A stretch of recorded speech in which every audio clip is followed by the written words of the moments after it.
baby? What up, world? It's your boy, the Tommy D. How about the non-profit sector connector, the one and only, the kid, El Nino? Because you want me to talk a little Spanish today, I'll say El Nino. The show is called Long Island Changemakers. I am your boy, Tommy D. And you know what? I'm excited, man. Listen to those vibes. It's a show. Those island vibes, those strong island vibes. We like those tunes, man, because I like to mellow out. Check out this shirt, by the way, man, with the parrot and the palm tree. A lot of fun. Shout out to TJ Maxx. They're not sponsoring me, but they should be. I'm a heck of a Maxxinista. My boy, Eddie Sosa, is here. You know, we know a lot of the same people, but we're also friends in our neighborhood. Our kids are friends. You know, I've come to your house for food a lot. You know how to throw a party. You know how to put some food together. I'm excited. You're doing so many cool things. I'm watching you on social media. I'm seeing you on the tour. This has been a dream for you because, you know, I've been hearing about it for 2-3 years easily, right? Yep. You made the jump. We're going to hear about that story right now. You made the jump. You made some moves and things like that. And you brought me some food, man, which is... I brought you the island vibes, Jamaican beef patties and Cubans. Look at that. You know what? Talk about the island vibes. Who knew, bro? Yeah, who knew? Right? Perfect. I'm going to have to get you a Long Island Changemakers t-shirt. There aren't any yet. It would be one of one. You need merch. Yeah. You need merch. I got some merch to some different stuff, but all right, duly noted. We'll get that. I tell you what I need. I need a Sosa Sandwich Shop hoodie, like stat. Yes. Like, do they exist or not yet? Not yet, but they will. So all these things, that merch, that swag, that's so important. I'm fired up. We've been texting about having you come in, man. This is a cool show. It's funny. I was just texting with a buddy of ours from the neighborhood who just watched another episode of the show. Literally 2 minutes ago, he texted me. I said, I'm in the studio right now. I'm supposed to be out I'm supposed to be camping, like we talked about. I know. I just drove here from Southampton. I'm going back after this. You came. That's love, and that's commitment, bro. I appreciate you doing that because we made this commitment. So thanks for coming out here. But I'll shout him out. Our buddy Toreen just texted me, and he was like, Tommy D, I just watched the episode you did with Ian Wilder about, you know, some of the stuff involved with redlining and tragically how people have been mistreated on this island even to this day when it comes to real estate and stuff like that. So Toreen, what's up, babe? Good to see you. I'll see you at camp and I'll be there in a little bit. We're doing a sandwich show right now. Also a big supporter of mine. Yeah. I love him. Yeah, he's a great guy. Good guy, man. Yeah. Shout out to Straight End Up Services. That's Toreen's company, Toreen Midget.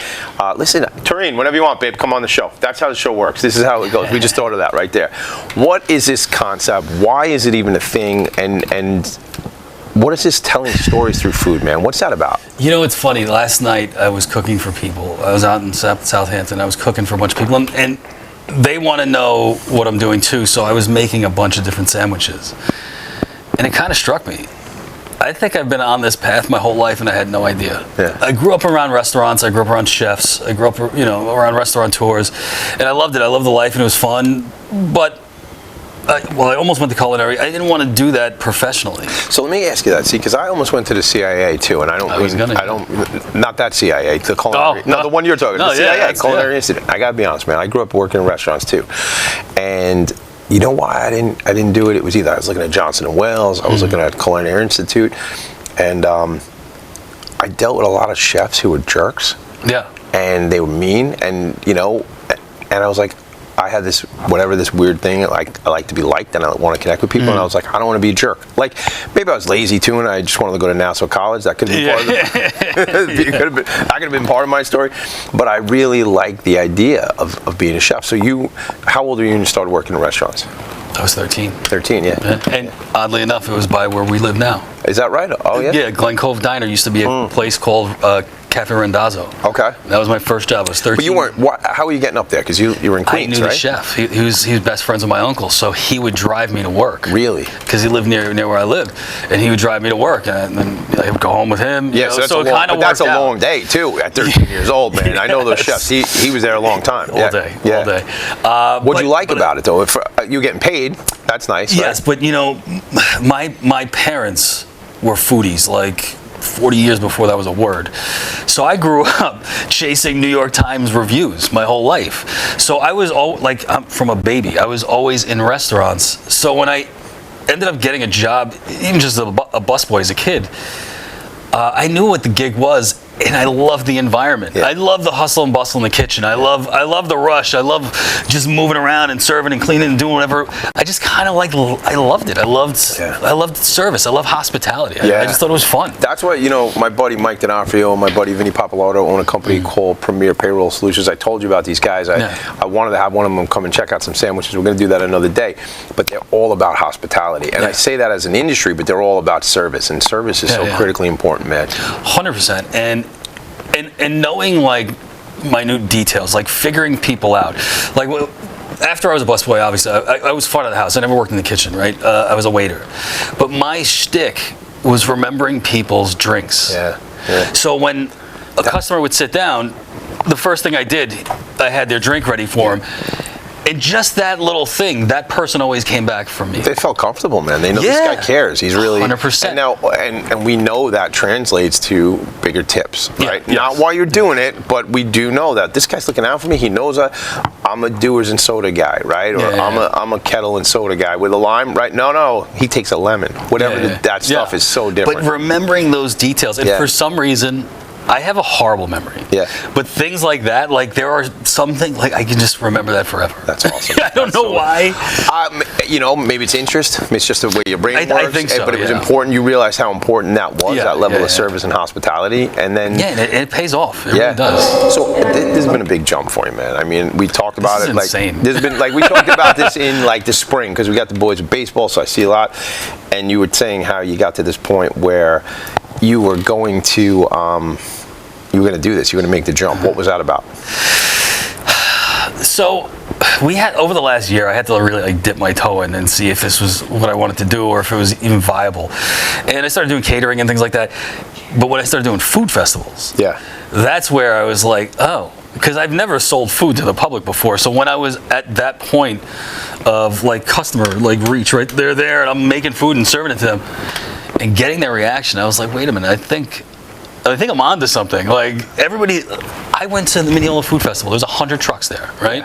There's a food truck out here right now. I know this guy. I know, but there was like 100 trucks there, and the restaurants. I knew a lot of these places, and I just assumed I would get crushed being this little guy in a tent with just a griddle making Cubans and Korean sliders and beef patties. Why weren't you? Why weren't you crushed? I started handing out samples, and as soon as like I started giving them, people started buying. I had like an hour wait to order. Really? It was insane. I did better than anyone there, and I had people coming back for seconds and thirds, and telling me you're the best food here. Yeah. And I was blown away. Like, how is this happening? And again, you're not classically trained. You're not really trained at all, right? I mean, this is so. These sandwiches have importance to you. Through storytelling, right? Yes. Tell me about that. All right. So the way the concept works is that. What am I eating, by the way? Can I eat? So this, I'm smelling food for before we even started shooting. I'm smelling food. I'm like, tell me what I'm eating now. So everything is sort of my take on whatever it is, and these two are kind of where it started. But these two things are the only things on my menu that aren't completely original to me. While the technique and whatever's in them is original, like the beef patty. Normally, it's just. Is that Theo? Theo's here. Theo, come sit with us. Theo from Non-Media. What's up, I've brother? heard about you, Eddie. Eddie Sosa? Nice to meet you. What's up, kid? What's up, man? Good to see you, man. Listen, let's get him a seat. Let's actually sit over there. Yeah, you guys. Here's what we do. Yeah, that's good. You sit here. You're gonna be eating with us. You need to eat my food. All right, so you have to eat his food. So we're gonna do that. So we're going back to the story. Tell them who you are real quick, so everybody knows. My name is Theo. I own Non-Media Nam Studios. They're a marketing and video production studio based out of Garden City. Oh, you're right over here? Yeah, I'm right over here. I was just on the show a couple weeks ago. So now my move here, my sneaky little move, my trick, was have Theo come on so you can get on his show now. And talk about I'll bring more food. That's it. So go into the storytelling too. We're going to get into Now Media and stuff, but I want to hear about the storytelling, the food, and the whole thing. And what are we eating? Jamaican beef patty, right? Jamaican beef patty. Can I start eating? It's my show. Can I eat? Okay, cool. Go. So all of my sandwiches are really stories of my time growing up around food and stuff like that. So I grew up, on Jamaica Avenue. I've been eating Jamaican beef patties since I'm like 4, eating like cocoa bread and cheese. From the Cali block? Yeah. So where's your family from? My family's Haitian, but I grew up on Jamaica Ave as well. 175th and Hillside. 219 in Hillside. My best friend, he passed away sadly, but he's Haitian too. I used to love going to his house. His mom would make all sorts of stuff. I love this. I love his mom's cooking. Yeah. But that's also where food really started as a little kid for me. It was going to people's houses because my friends encompassed like every corner of the earth. So I could be in a Haitian house or a Korean house or whatever. And while those moments were probably insignificant to those families, they were super significant to me because I was enamored by like what this mom or grandma was making. You know what I mean? But anyway, so these are my takes. So my beef patty, instead of just like ground beef, I do use chuck roasts, but I also put 20% oxtails in there. Scotch bonnets, a whole bunch of flavorings, and What's a Scotch bonnet? Scotch bonnet is a super spicy pepper. It's very similar to, it's in the family of like a habanero, but they're a little spicier. You have to like use gloves. Because if you chop them and then rub your face, Oh, yeah, it's a wrap. good luck. What's your background? Colombian, Cuban, and Puerto Rican. Okay. Yeah. Okay. But I've done that before, like Were cooking you with Scotch in your bonnets. eye? And no, it was my forehead. I was sweating, and it wasn't even the same day. It was like the next day, and I just kind of went like that, and it was like fire across my head for like a day. I was like, oh God. Nothing, there was no relief. Nothing you could do for it. Wait it out. See, you know what? So that to me, like with heat, is wild for people. Some people go like crazy. I get to eat a lot.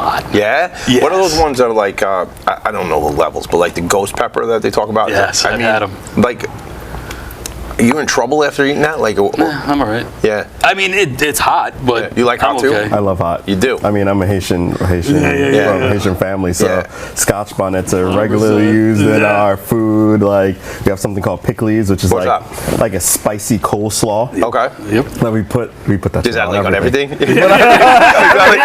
Somebody already has that line. It's funny. When I did the food festivals, I had to cook out of a commercial kitchen, so I cooked out of a place that's right We here, got a Cuban in here. Yeah, he's got the same. So I cooked out of Luigi's because I've known Vinny for like 33 years. You remember that, right? So I was I cooking love out of there, Luigi's. and there was a guy, he's Ecuadorian, and I'm chopping up all these Scotch bonnets, and he's like, "What's that?" I'm like, "Scotch bonnet." He goes, hot? Like, yeah. I'm like, I don't know if you want to just eat it. He goes, "Give me that thing." He just starts eating them. Oh, my God. Like, you are that's wild. a bad idea. Yeah. But so back to this. So everything is my take on. Well, these two are my take on these classics from growing up. But all the other sandwiches are like really like a place in time, like certain restaurants. Like I got this chicken carbonara sandwich. So it's a. I saw you make that the other day. You're doing a lot on social. I saw you, and that's what's great about what you're doing, man. Honestly, it's storytelling, right? We're all about storytelling. But watching what you're doing on social media, and I was like, dude, we got to get you in the studio because I see you're taking a cutlet and you're doing it, and that's so fun. People want to be part of that. Yes, and I think the other videos that aren't necessarily the food videos, the stuff that's like I'm doing videos where it's like me. It starts with my last day at work in my truck, just announcing I quit, I'm done. Really? And then there's videos that are me in Ridgewood in Astoria looking for locations and meeting people. I walked into a bakery and this guy gave me all these samples and we started talking about different breads he could possibly make for me. I got that video. People love the story. People love to come, like, grow with you. Yes, well, and I want to keep people with me. So what we're doing is my menu are my stories. And then once a month, I'm asking people to tell me their food stories. Everybody has a food that they hold dear to them, that like transports them to like memories that they cherish or whatever. But everybody has that food. So I want to hear those stories, and what I want to do is I want to be inspired by those stories and create something completely new based on those stories, and then I want to film videos with that person telling their story, and I'll feed them this, and I'll feed them this. So it's your version. So let me. Not a version, but inspired by it. Okay, got it. Because I don't want to recreate anything. I want to create all new stuff. Got it. So then I want to sit down with them, have them tell their stories, eat this, and here's the sandwich inspired by your grandmother. Do you understand? I think you do understand, but how important what you're talking about, that's what the fun of this whole thing is. That's why, this is a great medium, right? To come here, shout out to North Shore TV, they do a great job by me to come in and do shows. The storytelling, like you're talking about, like social's gonna love it. They're gonna, pun intended, they're gonna eat this up. They're gonna eat it up because it's good. Look, there's Sosa again. What's he doing now? He's in the kitchen, right? And then you're doing and that's gonna, that itself, like, and I'm going to say some things that I don't know if we've talked about me saying, but I'm going to share it. Like, you're thinking destination type spot, right? Like, you're thinking, like, people on social are going to see this type of thing and go, dude, I got to go there, right? Yeah. There's a spot in our neighborhood right now. I don't know if you know this. Excuse me. That's like a frozen yogurt place. I don't know what the heck they did, but they went viral somehow. The one on Glen Cove Road, excuse me, near the Dunkin' Donuts before, south of Northern, on the right-hand side. Oh, yeah, right in the corner there. Yeah. Dude, I don't know what, my kids told me about this. I don't know what they did. There's a line out the door. I see it all the time. Because they did something, and it's nothing. It's nothing. It's frozen yogurt, right? But they did a story or whatever, and it that doesn't blow me away. But it's good yogurt. But but it wasn't like whatever they did. It was good, just a business, and then overnight there's like no, literally, there's like lines. It's the weirdest thing. It's just a local frozen. Yeah. It's not like a thing like you would even think about, right? Like I've never stepped foot in it, but like on a Friday, Saturday night, it's out the door. Yeah, but that's just from. I don't even know what the story is, to be honest. I don't know either, but I've noticed that because it wasn't like that originally. It was just the regular shop, and people would go or not. I'm not gonna lie, this is probably one of the best Cubans I've ever had. Yeah, thank you. That's really, really good, and I've had a lot of Cubans. Yeah, especially in Miami. Well, that is part of this. Can I get a napkin? Yeah. That is part of this. So I grew up eating Cuban sandwiches here in New York, right? And I love them. I love them. I love them. I love them.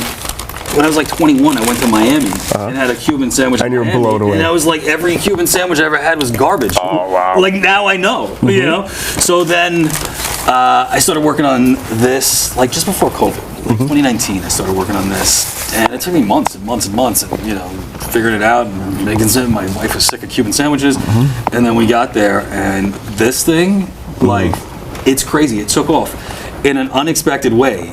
So I had people over my house and I made like 30 of these and everybody ate them and everybody went crazy over them. But I'm used to that because I've been cooking my whole life and I love dinner parties, right? So I always have people over and I love your food. Okay, great. I didn't think anything of it. But Paul, who was there, on a camping trip was like, could you make this outdoors? And I was like, I'll figure it out. And we went. And did you make it? I made like 70 That's of them. this trip that I'm going to in an hour. Yeah, the same camping trip he's going like 3 years ago. I made this sandwich, like 70 of them. I had a line of like moms like assembling and then like pressing and stuff like that. And we made all these sandwiches. It went. We weren't even finished with the last sandwich by the time all the rest were done. It was so fast. So then from that, a couple of people asked me to cater some things, and someone who was there started to talk about this sandwich, right? So I go to, it was my son, he was like 11 at the time. He had like this little girlfriend. We went to their house. It was her birthday. There was all these families there, and I didn't know anybody but the people in the house, right? So there's this one guy. He was a CGI guy. He did effects for movies and stuff like that. So we're talking movies and hanging out, and at some point in the middle of the conversation, he just stops and he goes, "Wait a minute, are you the guy?" And I'm like, which guy? I've never met this guy before. I'm like, what are you talking about? He goes, "Are you the Cuban sandwich guy?" Oh, wow. And I don't but know you what hadn't, you hadn't brought up the sandwich. He we were talking about movies. Right, started to recognize you from something. I don't know how. But you weren't doing a lot of. You weren't doing a lot. I wasn't doing anything then. Right. Yeah. I just made the sandwich a few times for people. And right, but there was. Didn't you do like a fundraiser for baseball? This came after. Oh, this is what inspired that. Is that right? Okay. So then, I'm like, I guess. And as I say that, some guy leans in over my shoulder and goes, "Wait a minute, is this the Cuban sandwich?" Come on, dude. I'm not even joking. Yo, you're looking for Ashton Kutcher. I'm not even joking. And the next thing I know, I'm surrounded by like six. This is in Seacliff. I'm surrounded by like 6 or 7 guys, like middle-aged men. Like, we'll give you any amount of money for that sandwich. Come on. Like, this is a really good. Like, I've had a lot of Cuban sandwiches here in New York, and it came to a point where it's just like, it's not worth it. It's not worth getting a Cuban sandwich here in New York. And everybody knows of that restaurant down on South Beach, that Cuban restaurant, the blue awning. I forgot the name of it. The name's here. Yeah.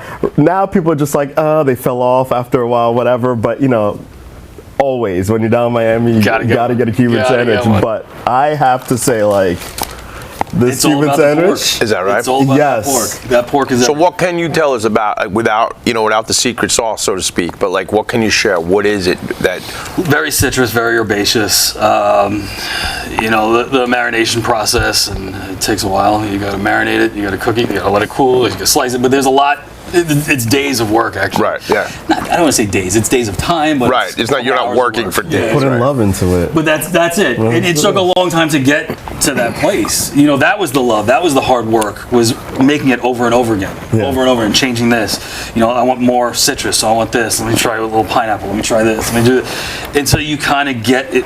Perfected. Well, I don't want to say perfected, but you get it where you want it to be, and then that was it.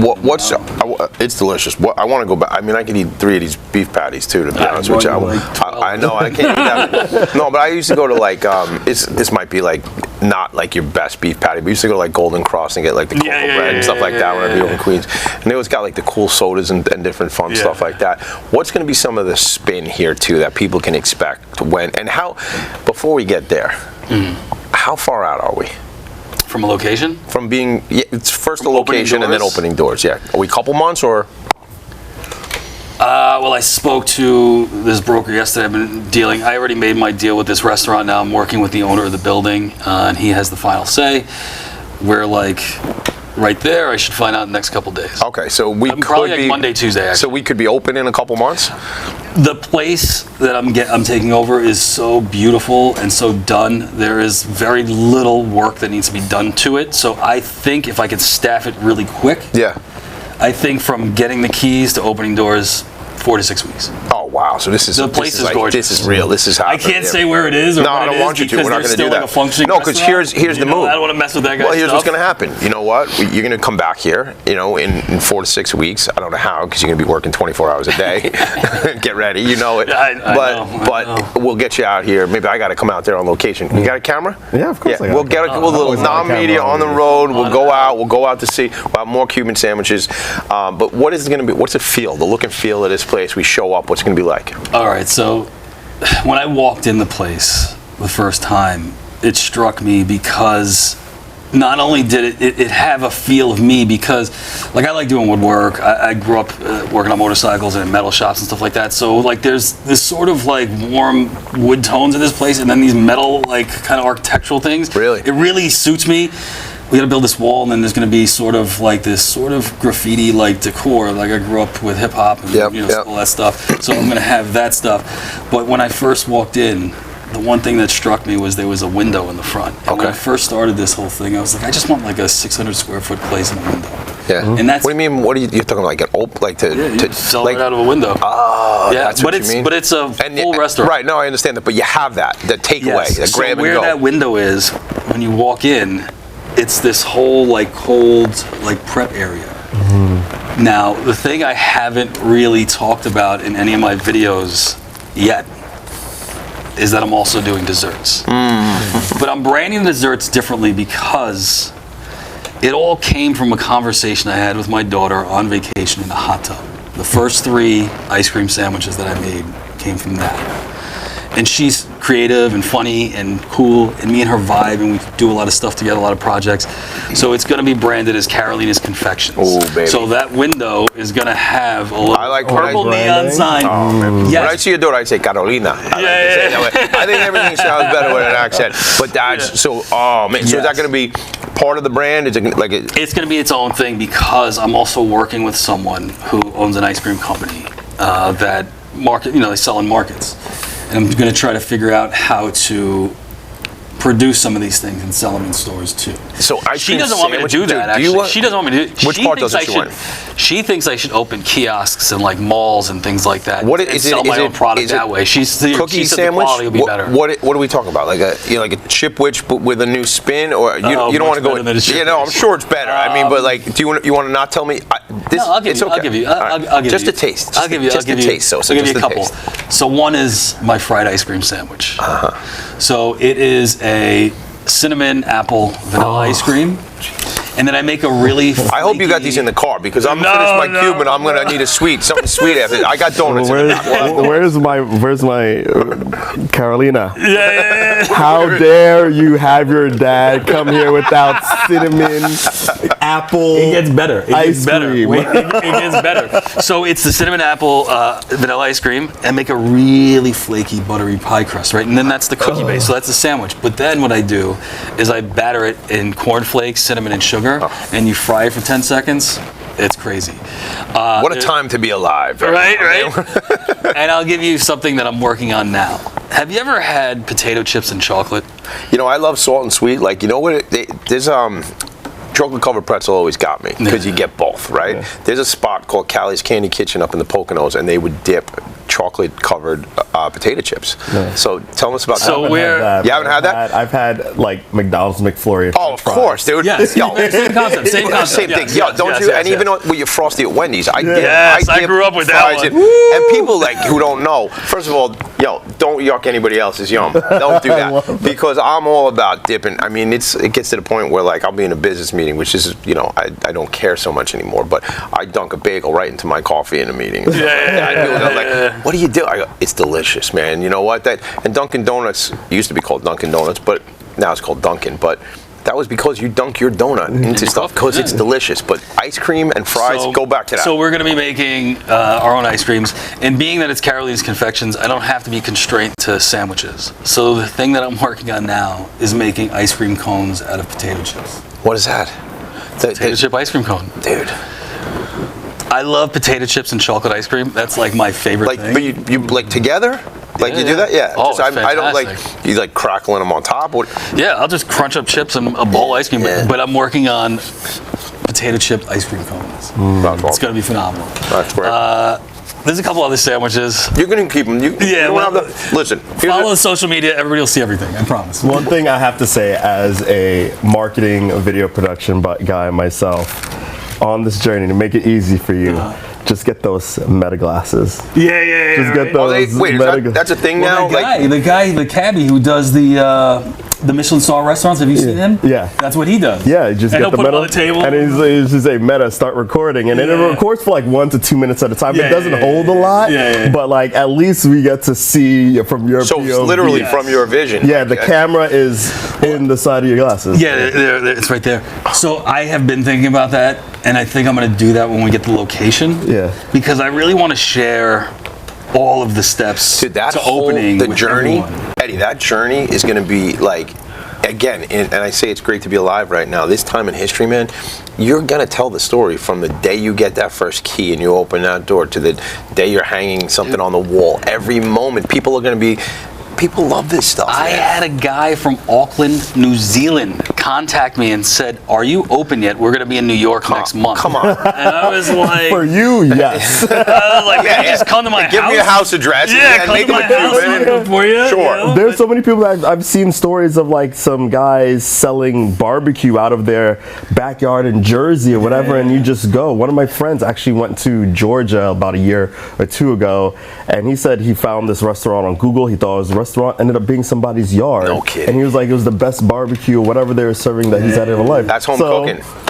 There's in Brooklyn Heights, there's a bakery called L'Appartement F4. Oh yes. Oh, their come on. croissant cereal. I've been wanting to get them for a while. But and it's their apartment, F4. Yeah, that guy was like a lawyer or something like that, and just quit and started making croissants in his apartment with his girlfriend, and they're humongous. Like they're it is, and you don't that box of cereal is like it's like $40. $40. Yeah. What is $40? So they make croissants, but they made a box of cereal with literally mini little baby croissants, and a box of cereal maybe no bigger than this cup, and it's about $40 a box. Because and there's lines. But it costs that much for them to make. Because they make them by hand at the store. They make them by hand, and once it's sold out for the day, it's sold out for the day. So if you don't get there at like 6 a.m. We're running out of time, but that was mine. A couple of years ago, they had that cronut. I remember the lines for that. Tell me real quick, dude. That was my route of elevators when that started, right? So Dominic Ansel is the guy. So I would go there. And I started getting friendly with people that work there. So that line would happen, and this dirty like elevator guy would walk up and just like, "What's up?" And I'll take a cronut and like walk out, and everybody's like, "I'm not here for 4 hours. 3 hours. I come here all the time." You know, but that what does that teach special. you? That's relationships. That's connections, right? You made friends with those people, and they hooked you up. Talk about friends. I'm so glad I got to introduce you guys. We're gonna do our own show. We're gonna stick around too, Eddie. I'm so super excited. We got like 12 seconds. What do you want people to know real quick? I want everybody on this journey with me, and I would love it if you would tell me your story. How do they follow you? Follow me on Instagram, Sosa Sandwich Shop, Instagram, TikTok, Facebook, YouTube. You know, those 4 right now. We'll probably expand a little bit, I guess. But I just want to hear from you. I want you to tell me your story, and I want to create a sandwich with you. I want to be inspired by you. My man, I love you. Theo, thanks for being here. This is so Thanks for having me. This is so great. I'm glad you got here to do this, man. This is it's easy being Tommy D, let me tell you. It's a lot of fun. This show is called Long Island Changemakers. I got 2 of them sitting right here at the table with me. I can't keep talking to you guys because I got to eat right now, so we got to go. But I'll just say I get the opportunity to hang out with really cool people, help them tell their stories, check in with Eddie, watch this story that he's going to be telling. I appreciate you all. Make it a great day. This is another In Focus production. See you later.